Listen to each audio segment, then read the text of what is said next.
శ్రీ సత్యసాయి జిల్లా కదిరి శ్రీ లక్ష్మీ నరసింహస్వామి వారిని దర్శించుకున్నారు బీజేపీ నేత చీకోటి ప్రవీణ్. హిందూ సాంప్రదాయాన్ని, సనాతన ధర్మాన్ని కాపాడుకోవాలన్నారు.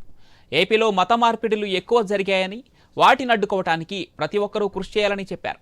మతం మారిన వారిని హిందూ మతంలోకి తీసుకురావాలని కోరారు చీకోటి ప్రవీణ్.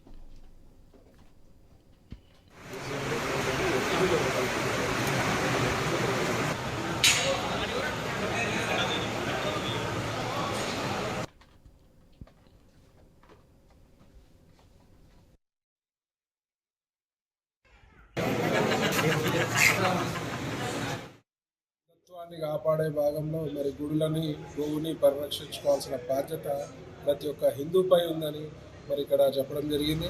మరి అందరూ కూడా హిందుత్వాన్ని కాపాడుకోవాలి, మన ధర్మాన్ని కాపాడుకోవాలి, మన సనాతన ధర్మాన్ని కాపాడుకోవాలి. ముఖ్యంగా ఆంధ్రప్రదేశ్లో గత 5 ఏళ్లలో విపరీతమైన మత మార్పిడి చర్యలు జరిగినాయి. సో మరి ఇక్కడ మా బీజేపీ నాయకులకు, ముఖ్యంగా మా యువ నాయకుడు వంశీకి ఒకటే రిక్వెస్ట్ చేస్తున్నా, గర్వాపసి లాంటి ప్రోగ్రామ్ చేసి ఎవరైతే మత మార్పిడిలకు భాగంగా వాళ్ళు వేరే మతంలోకి వెళ్ళినారో వాళ్ళందరికీ కూడా మన యొక్క మతం గొప్పతనం చాటి చెప్తూ మరి పునరంగా మళ్ళీ మన మతంలోకి పిలుచుకురావాల్సిందిగా మనవి చేస్తూ మరి ఆ దిశగా మా వంశీ గారు కృషి చేయవలసిందిగా మనవి చేస్తున్నాం. చీకోటి ప్రవీణ్ గారు